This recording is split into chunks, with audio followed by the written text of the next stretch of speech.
All right, welcome everyone to our Hive Lunch and Learn.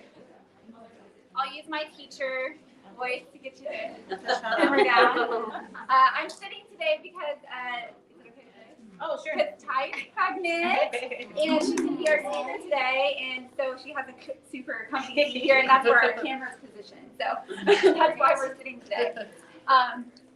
But welcome everybody. Awesome turnout. Do you like our new tables? Yes. We thought go smaller tables, and then we can just, pack more people around them and get more people in here. So we used to, raise your hand if you were here when we used to have lunch and learns around our big table, and we'd sit around the perimeter. Wow. And you ate on your lap. Yes.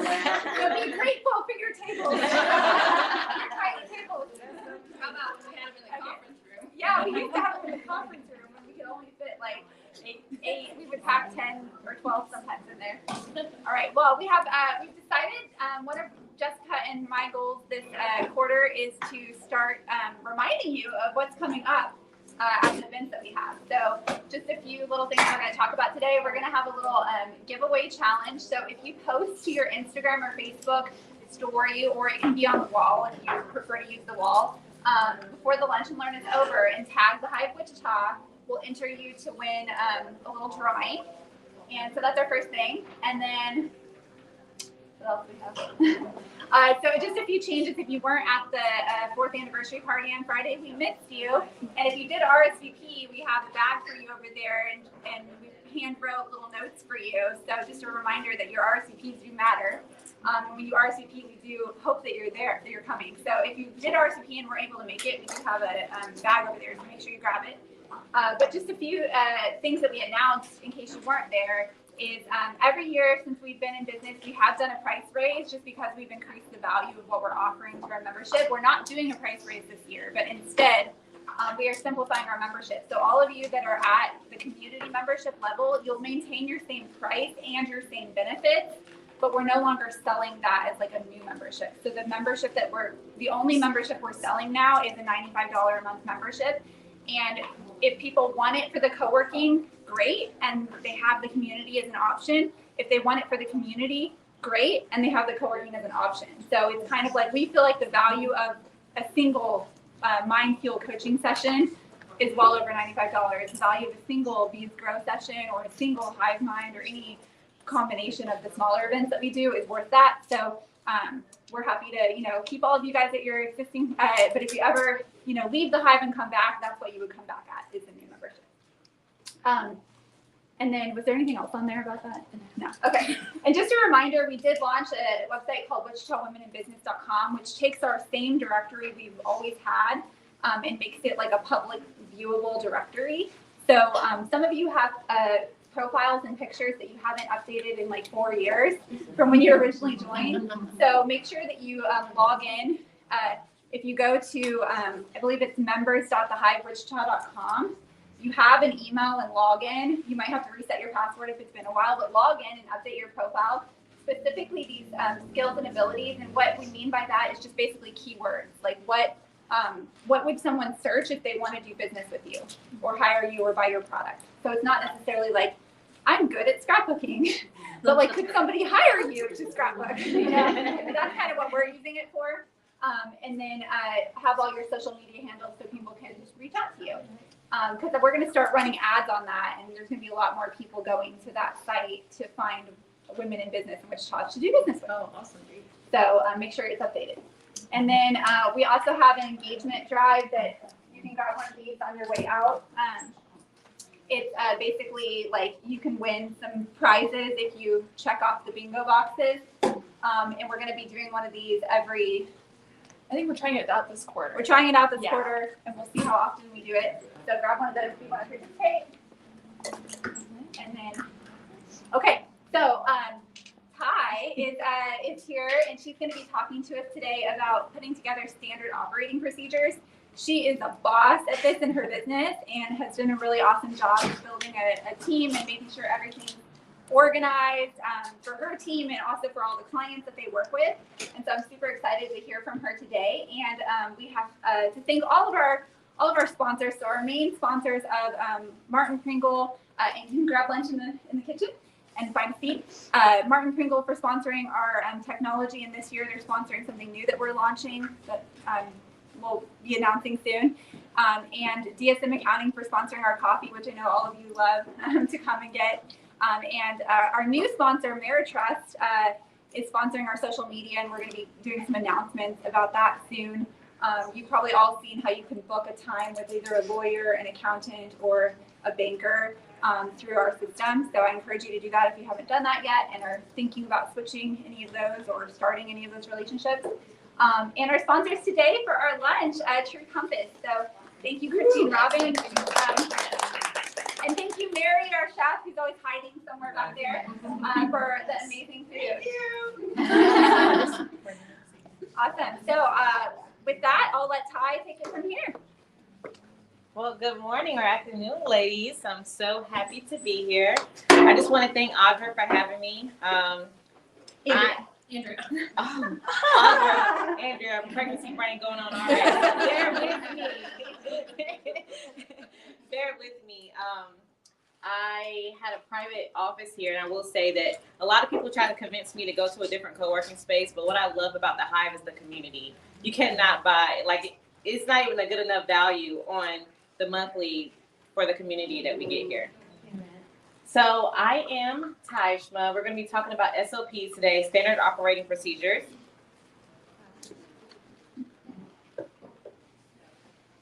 So I own a virtual assistant agency. So I have a team of VAs who I train and then subcontract them out to small businesses. Before I started my business, I helped a lot of nonprofits with organizing and just streamlining their operations within their organization. So I was assisting nonprofits in North Carolina, and someone was like, Ty, you can make a business out of this. And so I came across virtual assistant. And so within my company, I play the role of the operations manager. So I manage about a pipeline of 10 VAs right now. And at one point, we was up to 20 small businesses. So it was a lot for me to manage. And at that time, I had to realize, what am I missing? Because my life is chaotic right now. And it was standard operating procedures.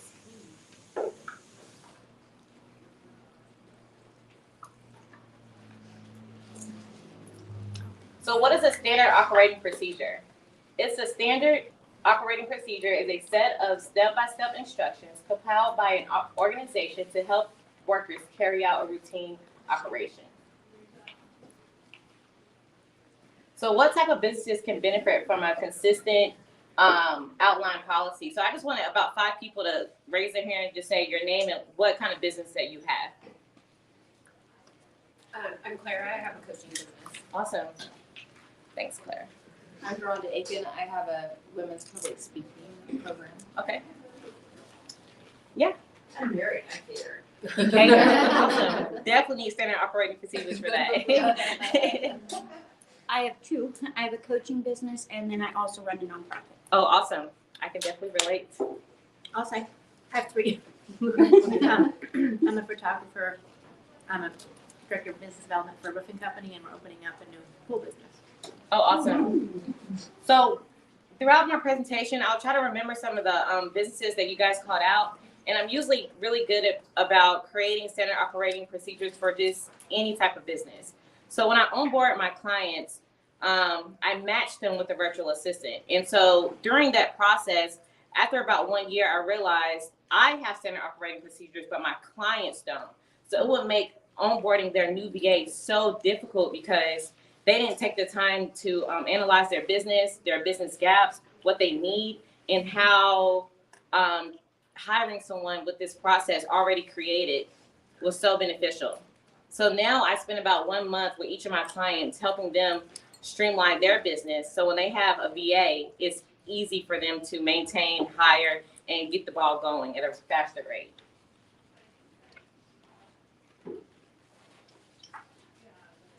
So why are SOPs essential to all businesses? So I don't think there's any business that is running who cannot benefit from standard operating procedures.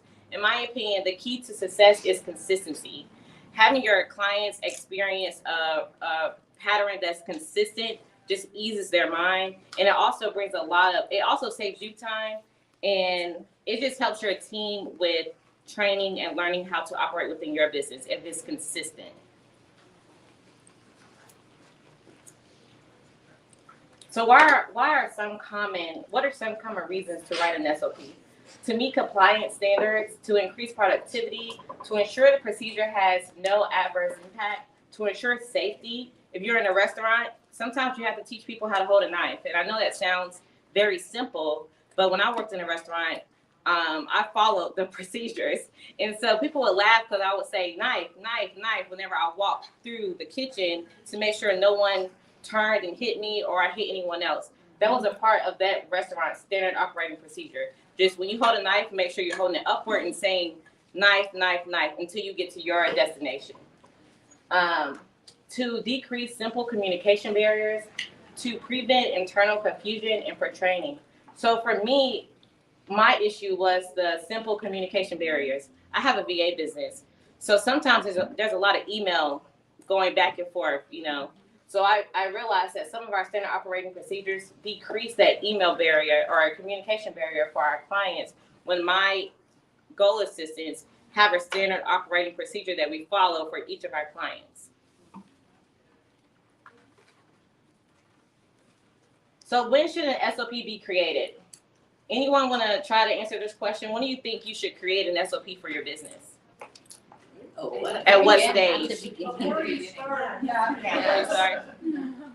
Anyone else? Anytime you're doing something like over and over. A routine, a pattern?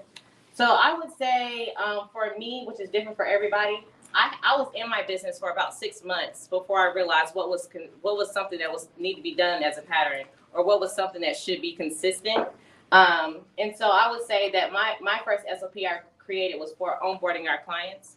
So it took for me to get about 10 clients for me to realize this is how this system should go. This is the process that we should follow. And then I was able to onboard 10 clients a month instead of just 3 because it wasn't as overwhelming when I created those consistent processes.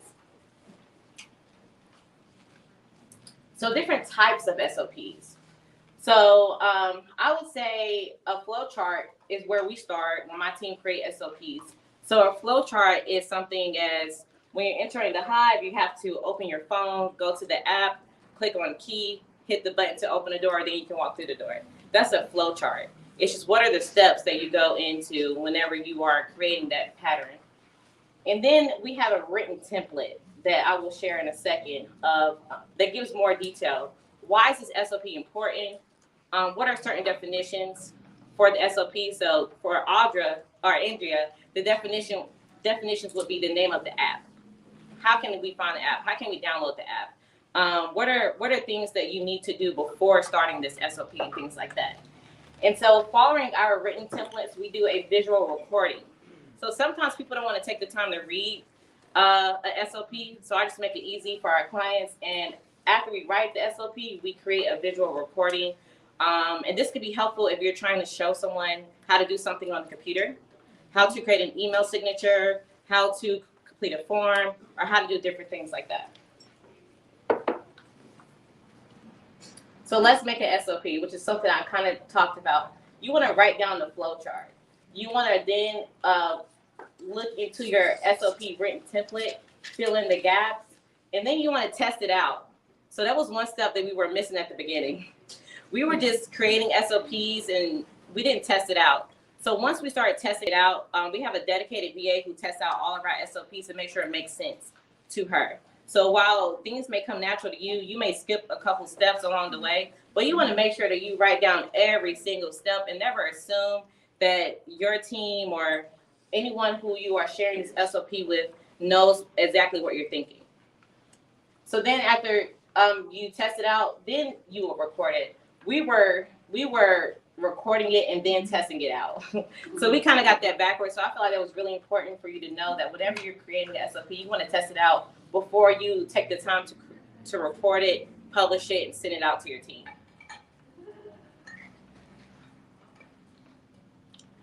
All right, so here's information about our templates. So what should an SOP include? Anybody have any questions? Because I feel like I'm going pretty fast. Anyone? No? Okay. Do you mind if we just snap a picture? Yeah, sure. And we can upload this to the Mighty Networks as well okay. afterwards. Thank you.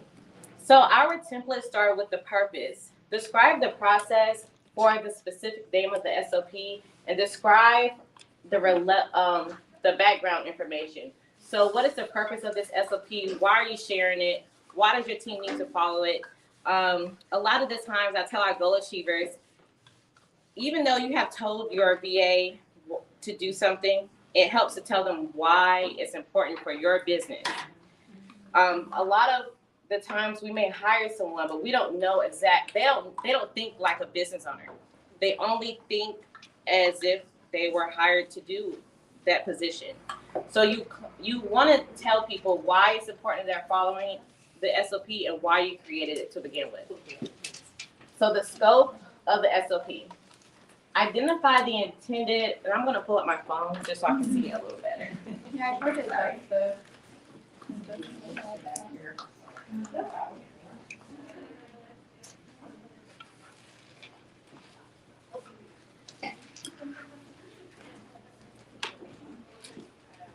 Do you have it handy or? Yes, ma'am. I'm going to the email that I sent you.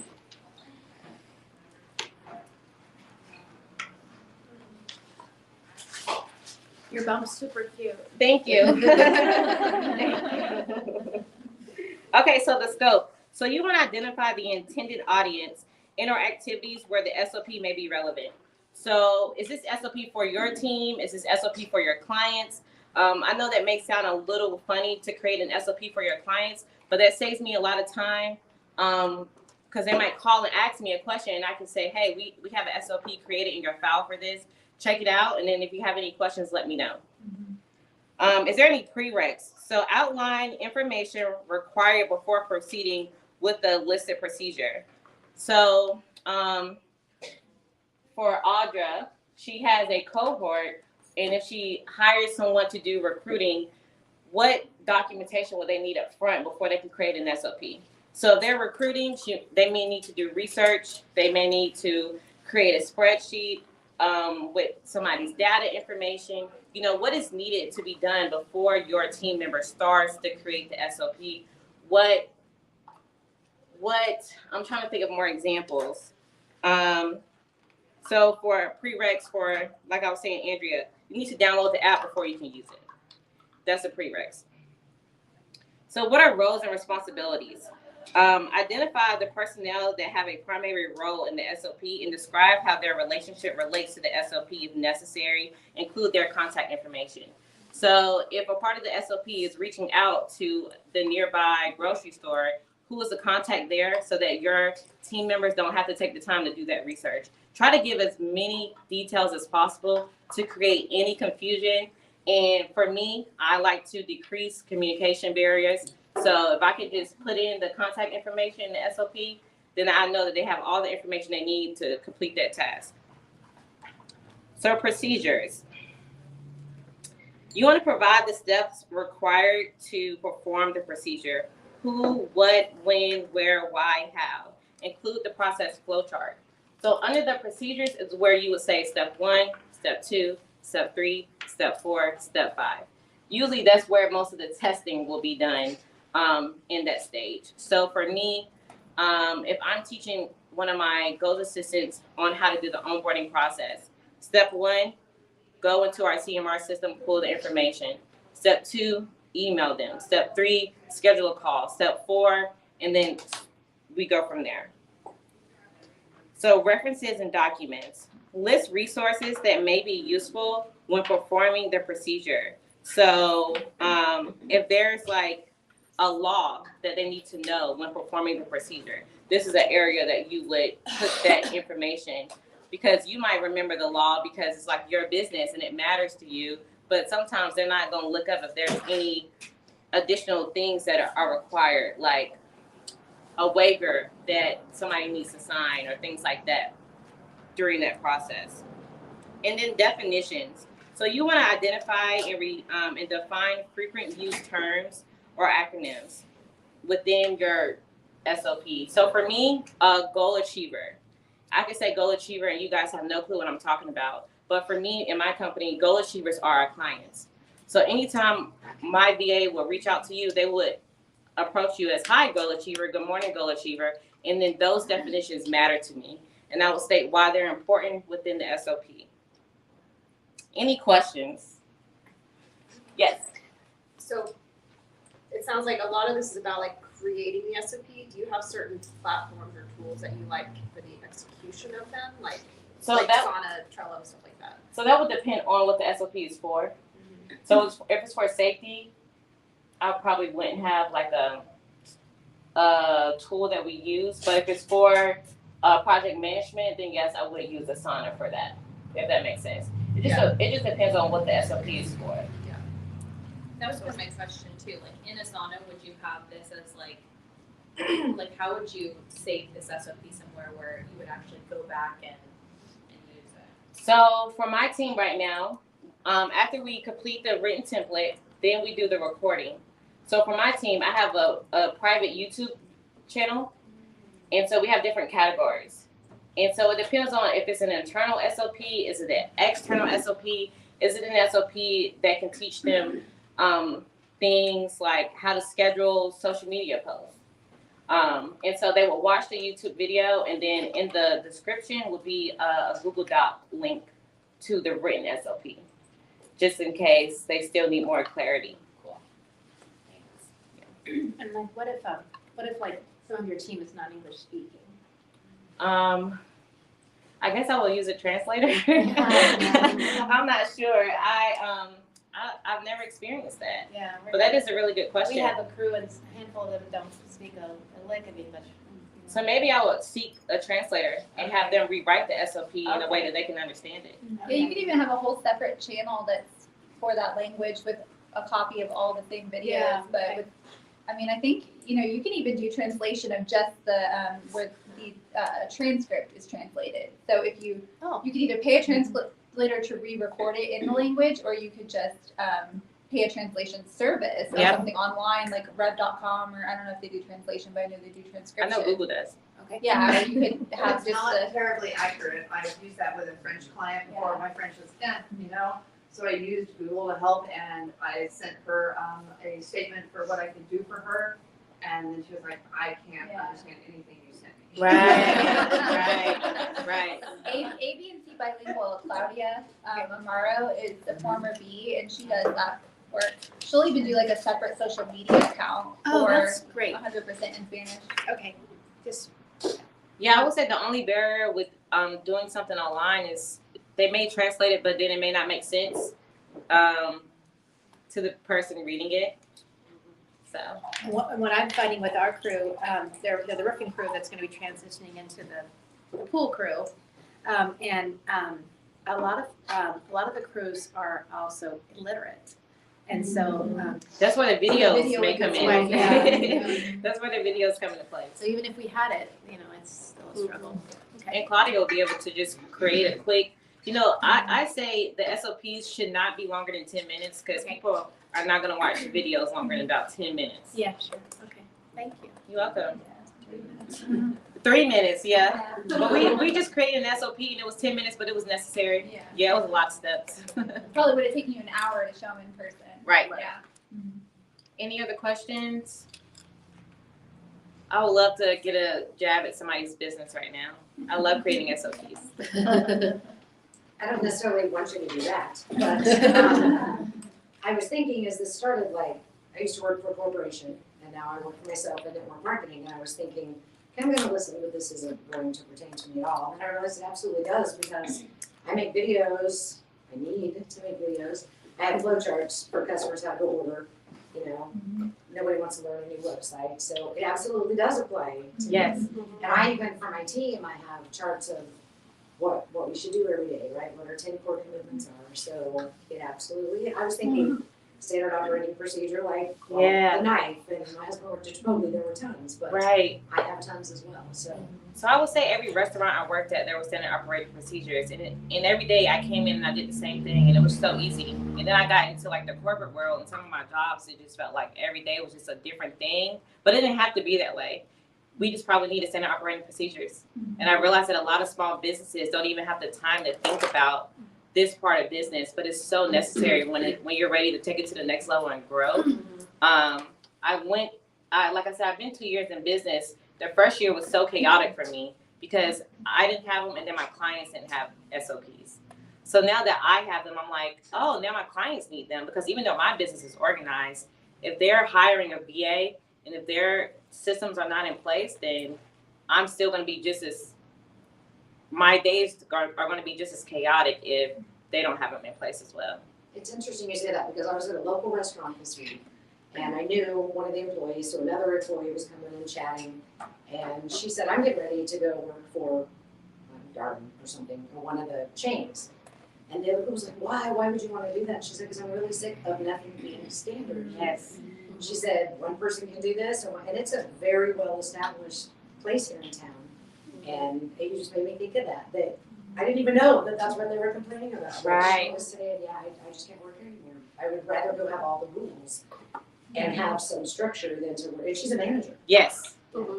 I think I can speak to that. Well, I work for myself, I work out of my home. Standard operating procedure for me, one thing, I don't have time to do it. And also, I'm very overly creative. It sounds like this restaurant is like that too. They probably change their menu, they have specials a lot. It's hard to establish a standard operating procedure when everything you do is kind of, it's new each time. Each gig I do has a new menu, a new thing. I don't even want, people want me to set a standard menu, and I don't want to do that because that inhibits my creativity. So how would you manage that? The only way I do it at home, just to go on for just a moment longer, is for each gig I do, I obviously write the menu, and then I write a shopping list. It's very detailed. I do my research to find out prices, and then I write, even though it's just me, a very detailed prep list of what I'm going to be doing for the gig. So What I think you have one. Yeah. I don't know how I can improve on that. Well, it's how you price and things, right? Oh God, no. Yeah. These days it's almost impossible because literally everything, like from week to week, prices are. I mean, on how you contract. Yeah. Like, you don't just, I'll show up and we'll work it out. right. So you have to find out what the patterns are within your business.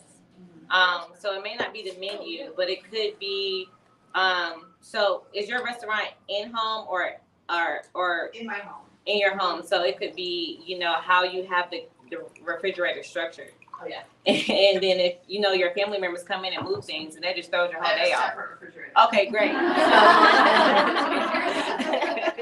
That's smart. Yes. I used to have 5 teenage boys outside.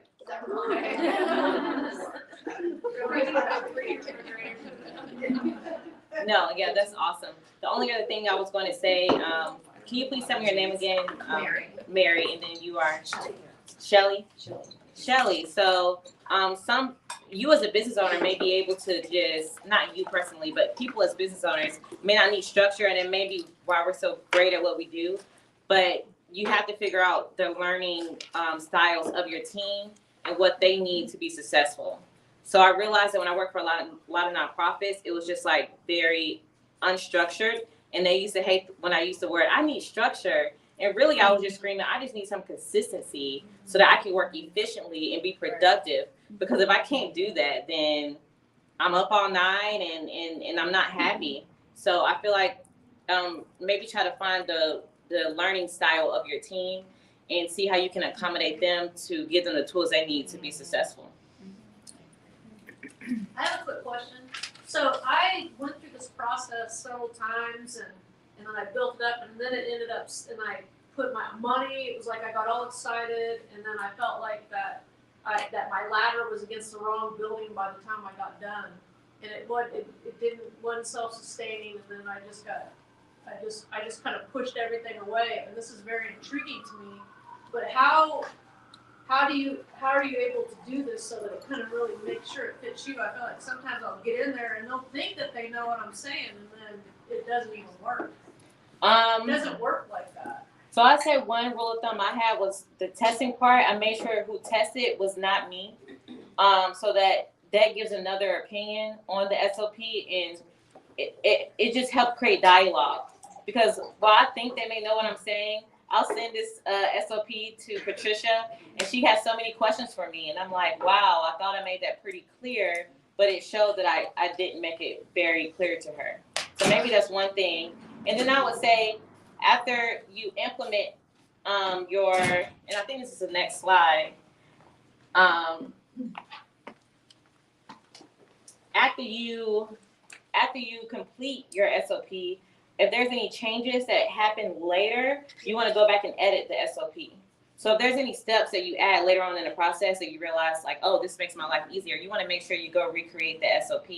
And then make sure you let your team know that this is required. It's not, it's mandatory that we follow these procedures because they're in place for a reason. And so I think that's what I have to really work on with my team. They're great at everything they do, but it's just consistency is just necessary for me to know where this client is in the process. If I don't know where this client is in the process, then I have to take the time to figure out where they are, and that just creates inconsistent work.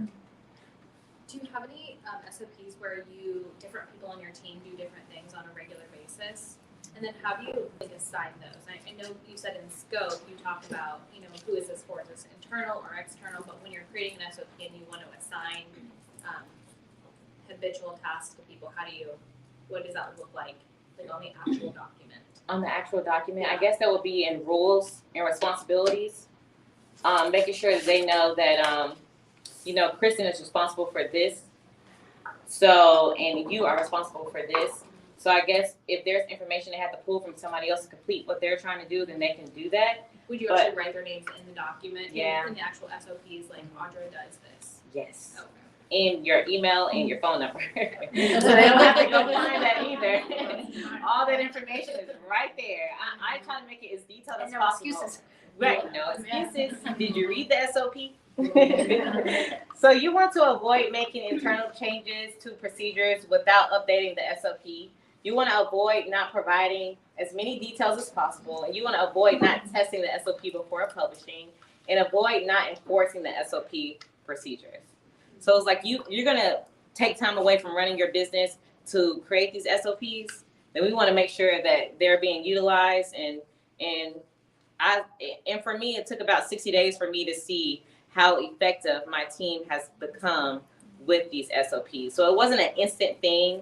And I kind of had a spreadsheet, and I put red for how many times I had to remind them to go read the SOPs every week. And then I would change it to green. And I'm like, I want 70% green, because the more you're learning from the SOPs, it's just going to become second nature to you. But you have to take the time to watch the videos and learn it. And I think that I am done. Let me see. So you can find a virtual goals assistant agency at our website, vgaallc.com. And we're on LinkedIn, Facebook, and Instagram. And so if you want to reach out to me, and we could do a VIP day where I'm helping you create this SOPs for your business, let me know, and we can definitely arrange that. Any additional questions? I just have a comment. I just want to say, I know SOPs work for sure. I know they do, because they say they will make a business money, because if you're building that machine, and that's just the way it works, yes, you can bring in more clients, you have so much more time, and then you really can figure out ways for your cash flow to increase with that. I've increased cash flow by putting in SOPs so many times. So I just want to say, I truly believe in the SOPs. Great job. Thank you. That's half of my battle, is like convincing business owners that it's necessary. And then once they get on board, they realize that saving time increases their productivity, which then can increase your cash flow. All Thank right. you so much. Thank you. I want to take a moment to introduce our sponsors, Christy and Robin. And if you guys want to come up and just share a little bit about your business, I believe they have some flyers on the tables for you guys. I can move the camera wherever. No, you can be there. You can be there. I was like, is she gonna have No, you're on camera now, and so is our brand new guest. I'm Robin Jackson. And I'm Christy Windish. We are the owners of True Compass. So at True Compass, we provide career assessments and career guidance. We help students find their ideal college major or their career path if they're not college bound. And we help adults find more career satisfaction. So at the heart of our career assessment is an aptitude assessment, which it measures how you're hardwired. So the things you were born to do well, your God-given gifts and talents. And then that's objective data. So that is telling you, here are your natural strengths and talents. We also administer a personality assessment, an interest inventory, and a values assessment so that we can make sure we're looking at you as a whole. And then the results of all 4 of those assessments just clearly identifies which career paths that are best suited for you. So adult clients that we work with, this is a really powerful self-discovery tool that really tells you how you're hardwired for success. It can help you grow professionally, have more confidence in your work, have renewed energy about your work. For a lot of us, it's a little easier to list our weaknesses than our strengths. But what research shows is when you know your strengths and you use your strengths, it results in career success and satisfaction. So this assessment result for adults really helps you know your communication style, be better at communication.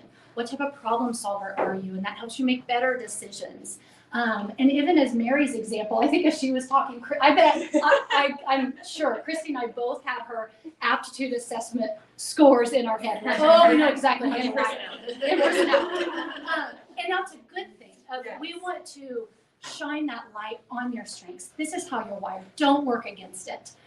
So that takeaway for adults with that assessment, it builds that confidence. And like I said, a lot of people are just renewed by it in the sense of not feeling like they have to work against those things, that they're going to work with their strengths. So for adult clients, we do work with adults individually, but then we do small groups for team development, professional development, and leadership training.